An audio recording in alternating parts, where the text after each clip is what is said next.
Shalom Bapak Ibu Saudara-saudari yang dikasihi Tuhan Yesus. Selamat datang dalam ibadah online Love Church. Mari persembahkan yang terbaik bagi Allah kita. Mari kita bersatu dalam doa.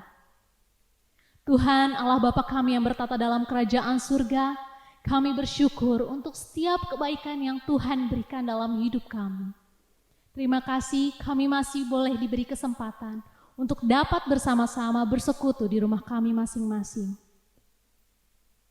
Tuhan, kami yakin dan kami percaya Engkau hadir di tengah-tengah kami. Jamahan dan urapan-Mu nyata bagi setiap kami. Terima kasih ya Bapa, kami rindu hati-Mu boleh disenangkan. Terima kasih Tuhan Yesus, sebab hanya dalam nama Tuhan Yesus kami berdoa dan mengucap syukur. Bersama-sama kita yang percaya katakan, amin. Mari bersuka cita, mari naikkan ucapan syukur dan pujian kita kepada Tuhan. Mari beri sorak-sorai bagi Allah kita.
Sungguh, Engkau Allah kami yang setia. Meskipun kami dalam lembah kelam, kami kan kuat, sebab Engkau beserta kami, dan Engkau yang beri kami kemenangan.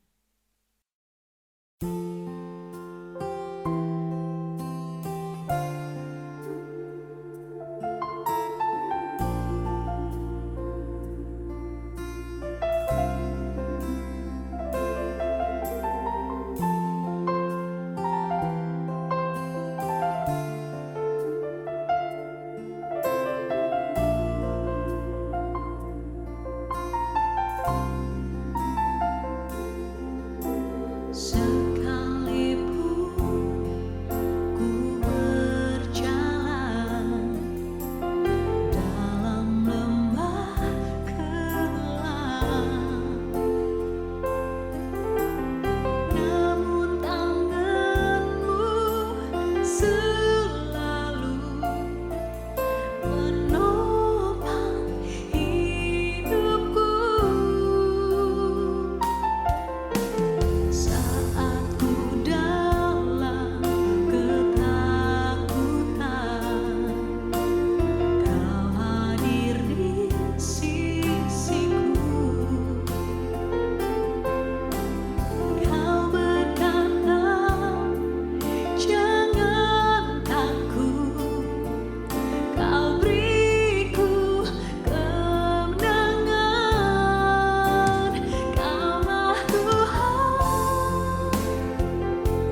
Mari kita satu dalam doa.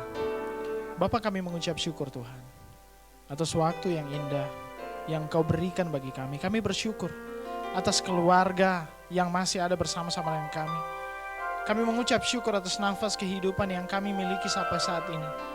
Dan di waktu yang indah ini Bapa, kami mau sisihkan waktu yang terbaik untuk kami membuka hati kami, menerima kebenaran firman Tuhan. Kami percaya firman Tuhan yang kami terima hari ini mengubahkan hidup kami, memberikan pemahaman yang baru, dan membuat kami menjadi anak-anak yang berkualitas di dalam kehidupan kami.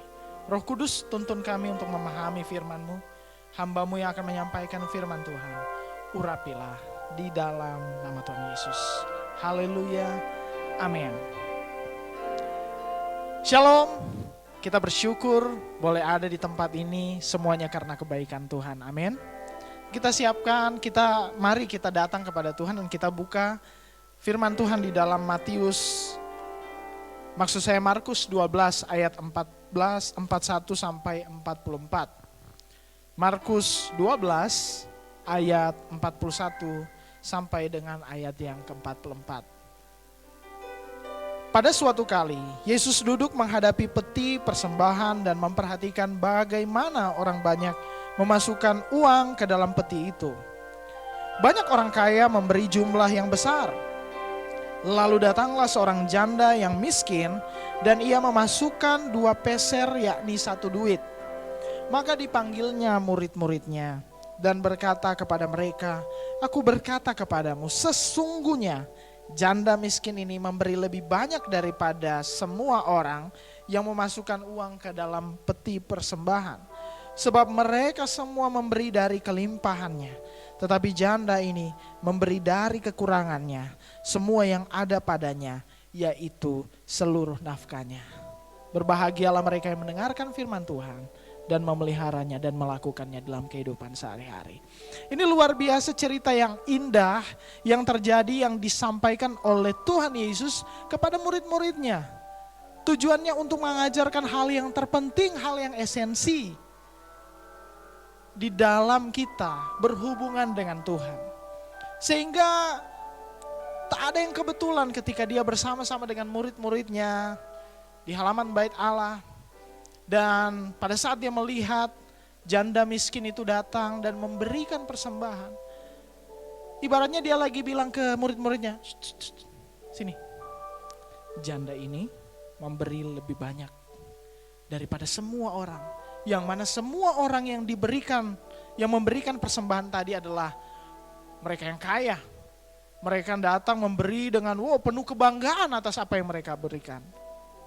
Tetapi justru Tuhan Yesus memuji janda miskin ini yang memberikan persembahan yang hanya 2 peser.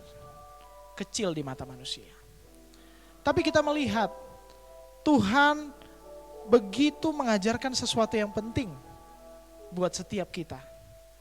Kalau kita melihat tentang persembahan hari ini, apa sih persembahan itu? Dan apakah Tuhan perlu untuk meminta persembahan dari kita? Apakah dia miskin? Apakah dia tidak sanggup sehingga dia harus meminta persembahan kepada setiap kita? Kepada umatnya yang dia nyatakan waktu umatnya keluar dari tanah Mesir. Dia memberikan tuntunan, arahan agar supaya umatnya memberikan persembahan. Apakah dia tidak punya dan tidak sanggup? Salah. Karena kita melihat bahwa waktu kita memberikan persembahan, ada makna yang terkandung di dalamnya. Sehingga waktu Yesus melihat janda itu, dia melihat satu makna yang dalam. Sehingga dia boleh bilang bahwa janda ini memberi lebih banyak. Ada hal yang dalam yang dia lihat di situ. Waktu kita memberikan persembahan, maka persembahan yang kita berikan itu merupakan wujud iman buat setiap kita. Kita lihat di dalam Ibrani 11 ayat 1 kita sudah selalu membaca ini.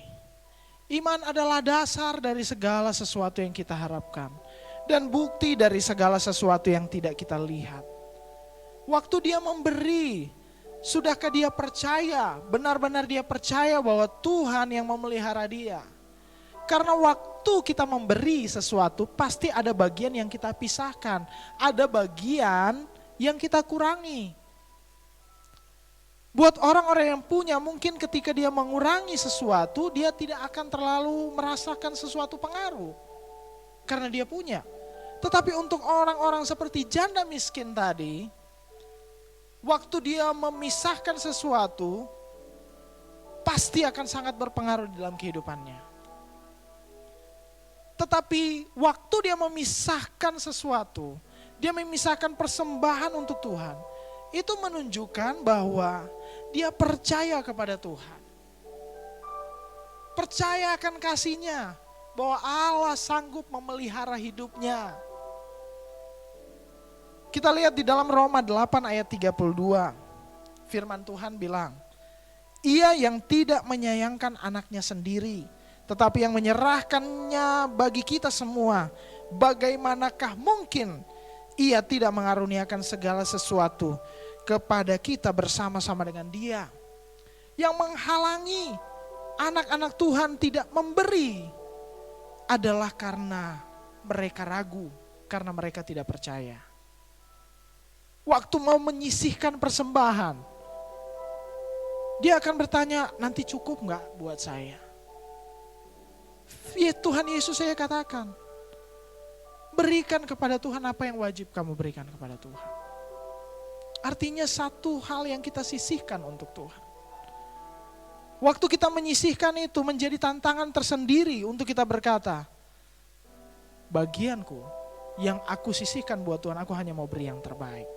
Aku gak mau izinkan ada kekhawatiran, bahkan kepanikan mengganggu pikiranku waktu aku mau menyisihkan yang terbaik untuk Tuhan. Filipi 4 ayat 19, firman Tuhan berkata, Allahku akan memenuhi segala keperluanmu menurut kekayaan dan kemuliaannya dalam Kristus Yesus. Dia sanggup, ingat anaknya saja yang dia berikan kepada kita untuk menebus kesalahan kita, menebus dosa kita, menyelesaikan hal yang tidak akan pernah bisa kita selesaikan, yaitu dosa dan kebinasaan saja Dia selesaikan. Apalagi untuk makan minum pakai kita. Oleh sebab itu hari ini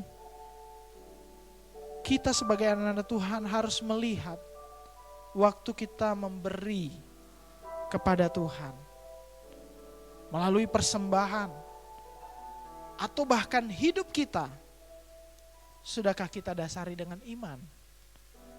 Atau kita dasari dengan bersungut-sungut? Kita dasari dengan ketakutan, sehingga membuat persembahan yang kita berikan tidak dinikmati oleh Tuhan. Persembahan yang diberikan oleh janda miskin ini, itu dinikmati oleh Tuhan, dirasakan oleh Tuhan.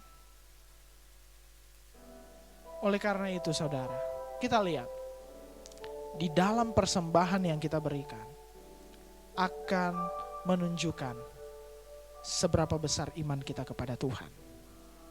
Yang kedua, waktu kita mau memberikan persembahan kepada Tuhan, itu menjadi wujud cinta kita kepada Tuhan. Matius 22 ayat 36 sampai ayat yang ke-37. Matius 22 ayat 36 sampai ayat yang ke-37, firman Tuhan berkata, Guru, hukum manakah yang terutama dalam hukum Taurat? Jawab Yesus kepadanya, kasihilah Tuhan Allahmu dengan segenap hatimu dan dengan segenap jiwamu dan dengan segenap akal budimu. Kasihilah Tuhan Allahmu. Persembahan kita tidak akan dinikmati oleh Tuhan waktu kita hanya memberikannya berdasarkan kewajiban, tetapi tidak ada kasih di dalamnya. Ingat bahwa hubungan kita dengan Tuhan itu adalah hubungan kasih, bukan transaksional, bukan bertransaksi dengan Tuhan. Karena kita memberi, kita mengasihi karena Allah terlebih dahulu mengasihi kita. Bukan karena kita hebat. Ingat, Allah bukan pengemis. Tetapi waktu kita mau memberi sesuatu kepada Tuhan, pastikan itu didasari dengan cinta. Karena orang yang cinta, orang yang mencintai, dia pasti akan melakukan yang terbaik. Nggak mungkin kualitasnya menjadi kualitas yang nomor 2 yang dia persembahkan. Pasti yang terbaik kepada orang yang dia kasihi. Itu sama hari ini. Mari kita evaluasi. Di dalam persembahan yang kita berikan. Di dalam segala apa yang kita persembahkan. Sudahkah itu yang terbaik? Sudahkah kita memiliki konsep waktu kita mempersembahkan yang terbaik kepada Tuhan adalah persembahan yang kita sisihkan, bukan kita sisakan. Itu akan menentukan sudahkah persembahan itu menjadi yang terbaik atau tidak. Kalau hari ini kita merasa bahwa memberikan persembahan itu berdasarkan uang-uang, sisa yang kita miliki, terlibat di dalam segala sesuatu tetapi hanya kita memberikan sisa-sisa dari tenaga yang kita miliki. Ide-ide yang kita berikan, ide-ide sisa yang kita punya. Apakah itu adalah hal yang terbaik? Karena orang yang mengasihi, orang yang mencintai, dia memberikan yang terbaik. Orang yang mengasihi, dia akan memberikan tanpa batas, semua akan dia berikan. Jangankan uang, nyawa aku serahkan. Hidup aku serahkan. Ideku aku serahkan. Dia akan memberikan tanpa batas. Dan orang yang mengasihi, dia akan memberikan tanpa syarat. Dia gak akan tunggu, oh iya nanti tunggu saya punya banyak uang, baru saya mau memberi. Dia gak akan tunggu, oh nanti saya terima sesuatu, baru saya akan memberi. Tetapi waktu dia memberi, karena dia mengasihi Tuhan, tanpa syarat. Jangan kita menjadi orang yang hanya melihat, oh iya, hanya orang yang kita rasakan ada benefit dengan kita, di mana kita bisa mendapatkan keuntungan dari orang itu, kemudian kita baik kepada mereka. No, tanpa syarat. Begitu juga dengan Tuhan. Hari ini, sudah dijawab atau belum dijawabnya doa, permohonan, atau bahkan pergumulanmu kepada Tuhan, teruslah memberi yang terbaik. Berikan karena engkau mencintai Dia. Orang yang mengasihi gak akan bisa untuk tidak berkorban kepada Tuhan. Tidak akan bisa untuk tidak berkorban bagi Tuhan. Dan ingat, waktu kita memberikan persembahan, ingat status kita. Kita ini siapa? Kita adalah yang tadinya adalah hina, tapi Tuhan angkat. Jadi waktu kita memberikan persembahan kepada Tuhan, wow, kita lah bayangkan bahwa Dia yang besar, Dia yang mulia, mau menerima persembahan yang kita berikan. Betapa terhormatnya kita ini, memiliki akses untuk bisa menyenangkan Tuhan lewat persembahan kita. Tapi hari ini banyak orang berpikir bahwa oh iya, saya beri. Jadi waktu saya memberi, maka saya berhak untuk mengatur ini dan mengatur itu. Waktu saya memberi, saya berhak untuk mendapatkan kembali apa yang saya sudah berikan. Persembahan bukanlah investasi, di mana di sana kita akan mendapatkan keuntungan kembali, tidak. Dijawab maupun tidak dijawabnya doamu, tetaplah berikan yang terbaik. Karena engkau mengasihi pribadi yang memberkati engkau, bukan berkat yang engkau terima. Haleluya. Begitu juga dengan janda miskin ini. Dia sudah melakukannya berkali-kali mungkin. Tetapi mungkin dia masih ada di dalam status kemiskinannya. Tetapi dia tetap melakukannya dengan setia. Dia tidak berhenti. Tetapi atas kehendak Tuhan dia menjadi perumpamaan bagi setiap kita hari ini yang hidup. Sudahkah hari ini kita mempersembahkan persembahan yang terbaik kepada Tuhan? Sudahkah hari ini waktu kita mempersembahkan karena kita cinta kepada Tuhan. atau kita sedang berharap sesuatu. Cinta kita gak tulus. Sehingga waktu doa yang kita naikkan kepada Tuhan tidak dijawab, kita ngambek dari Tuhan. Kita mundur dari Tuhan, kita menyalahkan Tuhan. No. Hari ini anak-anak Tuhan belajar dari janda miskin ini. Yang ketiga, waktu kita memberikan persembahan adalah wujud tanggung jawab kita terhadap pekerjaan Tuhan di muka bumi ini. Beberapa minggu yang lalu kita sudah memperingati kenaikan Yesus Kristus ke sorga. Itu memberi makna buat setiap kita. Waktu dia terangkat ke sorga, ada tongkat estafet yang diberikan kepada kita. Di dalam Kisah Para Rasul 1 ayat 8. Tetapi kamu akan menerima kuasa kalau Roh Kudus turun ke atas kamu. Dan kamu akan menjadi saksiku di Yerusalem. Dan di seluruh Yudea dan Samaria dan sampai ke ujung bumi. Ada tugas yang akan kita kerjakan untuk Tuhan. Bahkan di dalam Matius 6 ayat 10 adalah salah satu bagian dari rangkaian doa Bapa kami. Doa yang diajarkan oleh Tuhan Yesus. Datanglah kerajaanmu, jadilah kehendakmu di bumi seperti di sorga. Bagaimana pekerjaan Tuhan di muka bumi ini dapat terjadi, dapat dinyatakan adalah melalui hidup kita hari ini. Jangan berkata bahwa kesejahteraan bangsa, kesejahteraan orang-orang yang di sekeliling kita adalah tanggung jawab negara. Tidak, tanggung jawab kita. Karena kita dipanggil untuk menjadi berkat. Kita dipanggil untuk berdampak bagi lingkungan kita. Kita dipanggil untuk menyebarkan kasih yang tulus. Kasih yang tanpa syarat yang Dia berikan kepada setiap kita. Kita mengasihi sesama seperti diri kita sendiri. Karena mengasihi sesama adalah wujud kita mengasihi Tuhan. Oleh sebab itu hari ini mari kita lihat bahwa waktu kita memberikan persembahan itu adalah wujud dari kesadaran kita terhadap tanggung jawab yang Tuhan berikan kepada kita. Kalau hari ini kita merasa, ngapain saya berikan persembahan, ngapain?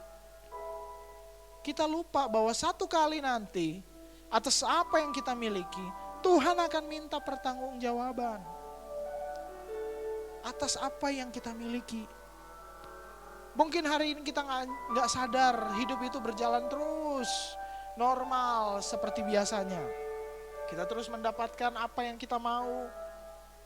Tetapi kita nggak tahu satu kali semuanya akan berhenti. Dan atas apa yang dipercayakan Tuhan kepada kita. Kekayaan, uang atau apapun. Talenta, kelebihan-kelebihanmu. Tuhan akan minta pertanggungjawaban.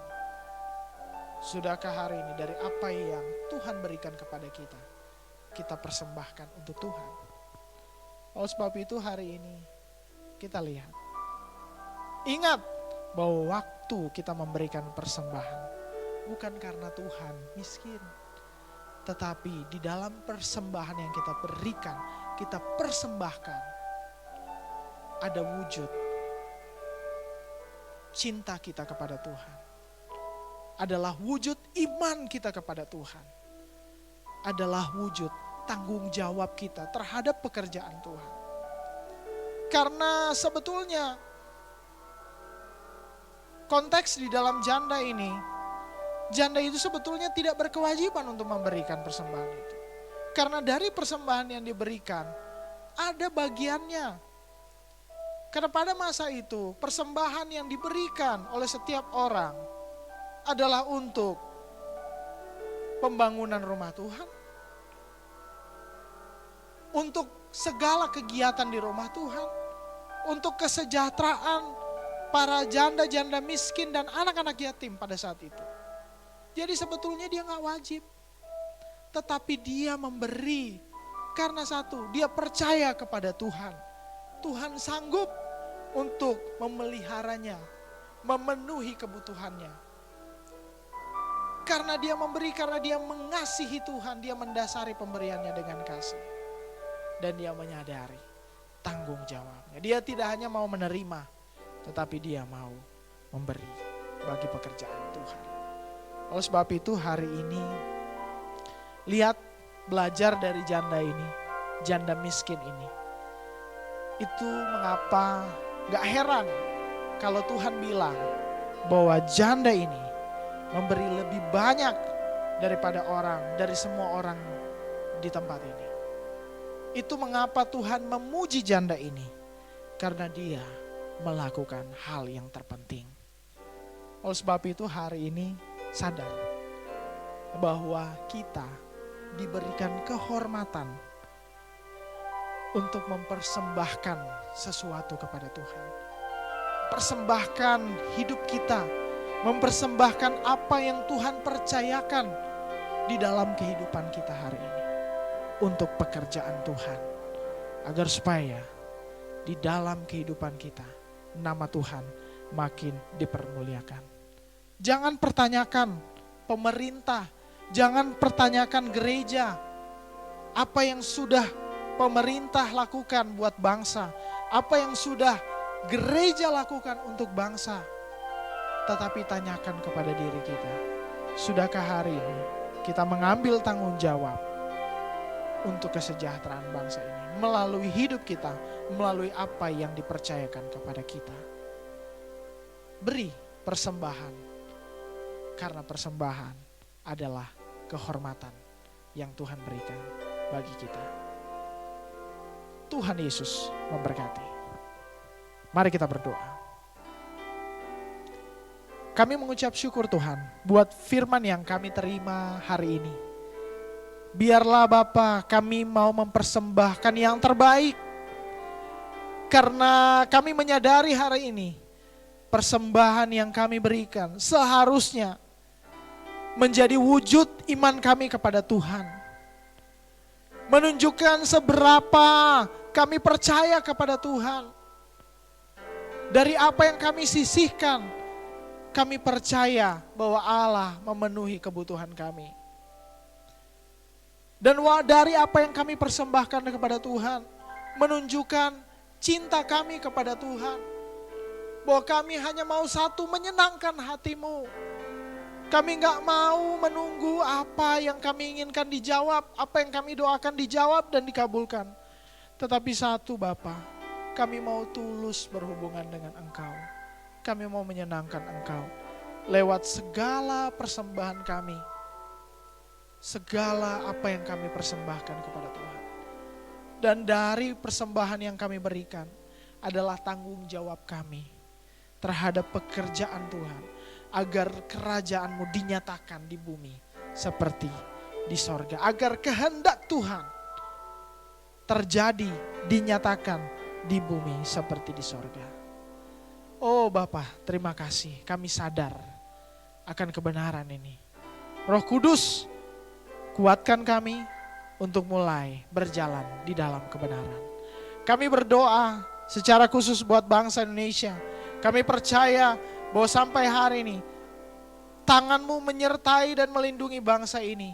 Pakai kami jadi alat-Mu buat bangsa ini. Kalau kami terus berdoa, kuatkan kami untuk melakukan apa yang kami doakan. Sehingga sejahtera-Mu terjadi atas bangsa ini melalui orang-orang percaya kepada Tuhan. Terima kasih Bapak, kami berdoa buat para pemimpin negara ini, Pak Presiden, Wakil Presiden, para kepala-kepala daerah, orang-orang yang terlibat di dalam pemulihan bangsa atas COVID-19, tim kesehatan, tim ekonomi, tim pertahanan dan keamanan dalam menghadapi pihak-pihak oknum-oknum yang ingin memecah belah bangsa ini. Kami berdoa Tuhan taruh hikmat atas mereka, agar mereka mampu melakukan kehendak Tuhan di bangsa Indonesia ini. Kami berdoa buat setiap anak-anak-Mu yang hari ini sakit. Tuhan jamah bagian tubuh mereka yang sakit. Biarlah Bapa Engkau berikan mereka kekuatan dan kesehatan dan kesempatan sehingga mereka boleh sembuh di dalam nama Tuhan Yesus. Dari kesembuhan yang mereka miliki akan mereka pakai hidup mereka untuk mempersembahkan hidup mereka sebagai persembahan yang hidup, yang kudus, yang berkenan kepada Allah. Terima kasih Bapa. Kami mengucap syukur, kami berdoa menyerahkan anak-anak-Mu yang menyaksikan tayangan ini. Kiranya Tuhan menjamah dan meneguhkan mereka. Ini doa dan syukur kami Tuhan. Dan kami mau sempurnakan doa ini di dalam satu nama yang indah, Tuhan Yesus Kristus, yang sudah mengajarkan kami berdoa bersama-sama. Bapa kami yang di sorga, dikuduskanlah nama-Mu, datanglah kerajaan-Mu, jadilah kehendak-Mu di bumi seperti di sorga. Berikanlah kami pada hari ini makanan kami yang secukupnya, dan ampunilah kami akan kesalahan kami, seperti kami juga mengampuni orang yang bersalah kepada kami. Dan jangan bawa kami ke dalam pencobaan, tapi lepaskanlah kami daripada yang jahat, karena Engkau yang empunya kerajaan, kuasa dan kemuliaan sampai selama-lamanya. Kita terima berkat Tuhan. Tuhan memberkati dan melindungi engkau. Tuhan menyinari engkau dengan wajahnya dan memberi engkau kasih karunia. Tuhan menghadapkan wajahnya kepadamu dan memberi engkau damai sejahtera. Ini akan menjadi bagianmu mulai hari ini sampai selama-lamanya. Di dalam nama Tuhan Yesus, kita semua yang sudah terima berkat Tuhan katakan amin. Sampai ketemu di ibadah minggu depan. Tuhan Yesus memberkati.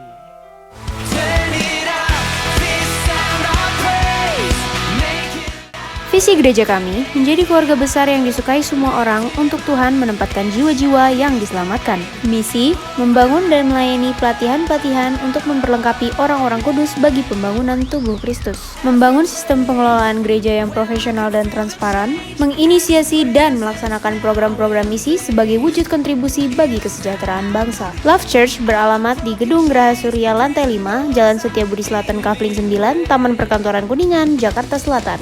Sekretariat Love Church beralamat di Plaza 3 Pondok Indah, Blok E12 Lantai 4, Jalan Maria Walanda Maramis, Jakarta Selatan. Telepon 0819 3336 9333. Program Charity Love Church Care Christ Around on Earth dilakukan setiap bulan dari tanggal 1 sampai 7. Rekening persembahan dan perpuluhan BCA 2779 801 777 atas nama Aviasi Berkat Transformasi Indonesia.